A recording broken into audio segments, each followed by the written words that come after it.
The reason, or one of the reasons, why I love using Redbubble as a print-on-demand business or a marketplace to make some passive income, and yes, you could make passive income, is because listings hold their positions with time, especially when there's relative competition.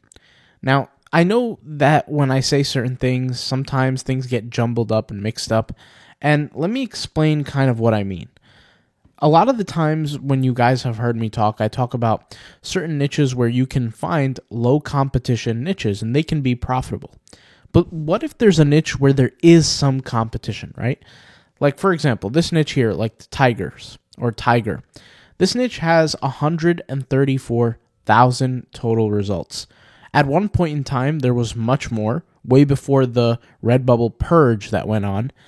And some of the designs, if you look at them, like this one, this one, this one, this one, this one, this one, even this one, these designs were there on the first page for the past year, 2 years, 3 years, 4 years, and I recognize them. And you could actually go into my YouTube channel and see some of my older videos. I always used to search the word tiger or tigers as an example when I would do like a kind of tutorial video and I kind of explain things. When there's certain levels of competition, right, and you actually finally make your way up that competition and you hold a position, or excuse me, you get a position higher up, there's a higher chance that you could actually maintain the position. In the world of print on demand for Redbubble, that is, it's easier to hold the position in high competition niches if you're up than actually climbing there. And I've said this before, but how would I climb there? Well, there's a lot of different ways that you can do that, right? So you can create outside sales from social media. If you guys remember some of my past videos, let's go over here to botsandapps.com. You look over here, we have the Redbubble tool, the Instagram tools. Instagram is one way that you could promote. Twitter is another way. Pinterest is another way. There's a lot of different things that you can do to get these sales. The question is why? Why would you do that? Well, it's just reverse engineering the algorithm, the Redbubble algorithm. What's the 3 components that are the most important components that we've kind of, through experimentation, through analysis, what are these components that contribute to the algorithm? The first one is sales. Of course, you have the keywords and the keyword relevancy. That's very important. And then finally, you have number of favorites, right? Those are the 3 core components. Of course, the keywords is just a given. I wouldn't even give a number, whether it's 1, 2, or 3, because it's obvious. I mean, you're going to have to rank for certain designs because you're going to have keywords in your tags. I mean, that's just the reality. Nobody really uploads designs without any tags in them. That would be just a foolish mistake, right? So the tags are there, and then it's just a matter of getting those sales and those favorites.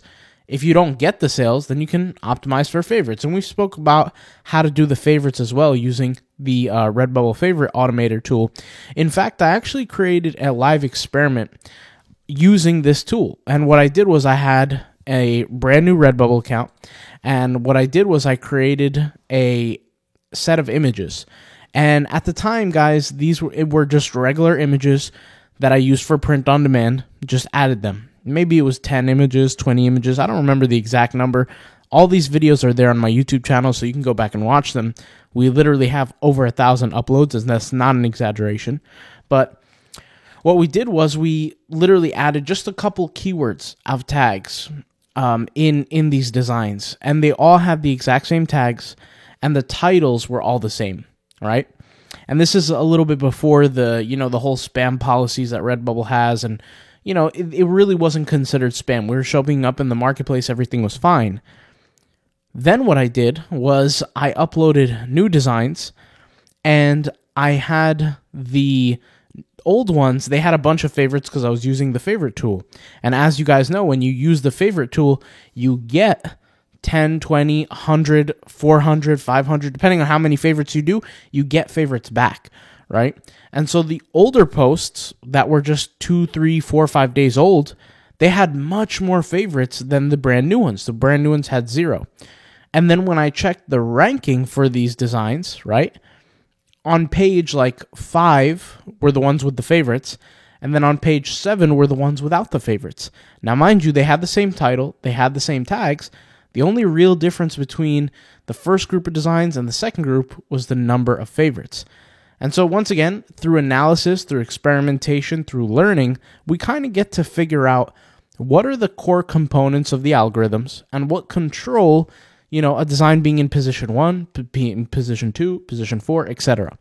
And as a person who looks at these designs and we perform a search for a keyword and we go to best selling, I can look at these designs and I can say, okay, this one showed up in one of the most relevant. This one probably gets more sales than this. And indeed it does, because if we go to the best selling, right, this is related to the keyword tiger. This is related to the keyword tiger. When we sort via best or most relevant, they both show up. This one is here. This one is here. This one gets more sales. And once again, they both have the right keywords, and it does show up. My point with everything that I'm trying to say here is that you can create a higher ranking for yourself if you create sales from outside of the Redbubble platform. They don't have to be internal sales. And what do I mean by internal sales? Well, when somebody searches Tiger and they purchase a product like this, that's an internal sale, right? An external sale, in my opinion, there's no rules on this, I'm just simply explaining what I mean, is when somebody, for example, you are using social media to promote the designs, to promote your work, and then you get sales that way. I created a video years ago, back when I had Merch by Amazon, where I would show kind of the days without using the Instagram tools, and then the days using the Instagram tools, how much sales I would get. And I compared the difference. There were days where I would only get 2 or 3 or 4 sales without the Instagram tool, and then the day that I would get the Instagram tool, 17 sales a day, 12 sales a day, 11 sales a day, 15 sales a day, 14, etc. It's a very significant difference if you know how to use the tools properly. But once again, climbing into the ranks is much harder than maintaining. You know how some people say, making money is the easy part and then learning how to keep the money is the hard part? In this case of Redbubble, it's the opposite. The hard part is making it, right? Then finally getting there, that's the easy part of staying there. Because what happens is if your art is decent enough, it will start now generating organic sales on its own. There have been many, many times where I'll take, for example, a design, I'll upload it, and I'll create those first few sales through marketing and promotion on the Instagram accounts. Now, it's not just me. I have my virtual assistant, so it's not like I could take full credit. But mind you, keep in mind, everything that I'm talking about, I did at one point on my own and only for myself. And what happens is when I use the Instagram, it gets the first 4, 5, 6, 7 sales through the Instagram, and through the marketing, through the promotion, which is once again why I say use a store that's in one niche so that whatever new content you post on the Instagram and new designs you create, they actually relate to the audience right away. It creates more sales faster. But anyways, when you do that process, right, now what you're doing is you're in a situation where the newer designs are selling, they get those, sales, and then they hopefully rank up, especially if you're in a competition or a niche that's low competition enough, then you can just generate organic sales on your own with time. And one of the favorite things, and this goes back to the video title, one of my most favorite things about the Redbubble algorithm is once I get to a certain point in the algorithm, I tend to maintain that position. A lot of the times, there might be people who follow my accounts that notice that I'm getting these sales on these products, and they can figure that out. It's pretty easy. But once they notice, they might try to copy me. But for them, it's too late because they're not using the same promotional and marketing strategies. So it's almost impossible for them to make money the same way, right? Because what I'm going to be doing is I'm going to be using the social media marketing. That's going to help me get to that higher position. It doesn't matter if it's, the 15th position or the 3rd position. Of course, the higher the better. But whenever I choose to turn it off and promote a different product, that's when I'll move on to the next one. But that product now that's in that 4th position, that 10th position, that 12th position, as long as it's on the first page, it's going to get a certain amount of sales every week or every day or every year. Just depends on the competition level. So for example, I had a few designs, and I still have them, well, some of them, not all of them, that are in the 300K range. So I have one design that's on the first page in the first top 3 spots in the 300K range. I get multiple sales a day, every day on that design. Anywhere from 5 to 12 depending on the day, right? Very, very low do I get like 4 sales a day on that design. That's the low side, and that happens rarely. Most of the time it's much higher.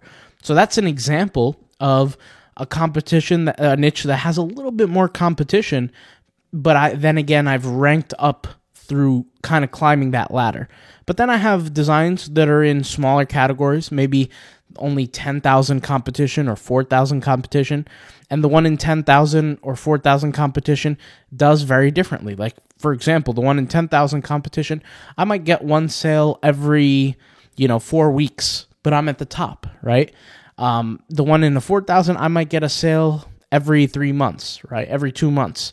It might not always be that way because, once again, sometimes the people who are tracking my account are going to look and say, okay, we can copy him, because there are copycats. They don't want to do any work themselves. They just watch what I'm doing and then they kind of copy. And because certain niches are less competitive, yes, they can steal ideas and then they can kind of create and try to make some money off of that. And they do. It does happen as part of the game.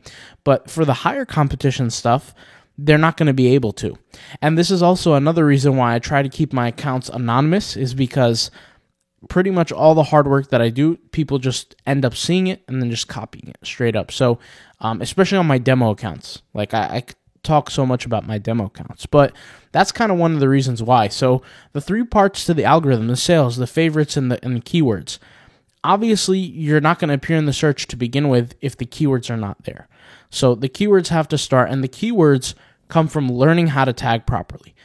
Once you kind of tap into that, once the account is mature, your designs are up there for 6 to 8 months, sometimes even earlier, your designs can be on Google faster because of your titling. And your titling helps get the organic traffic. And I've said this before, but a very, very, very significant portion of my traffic comes in organically.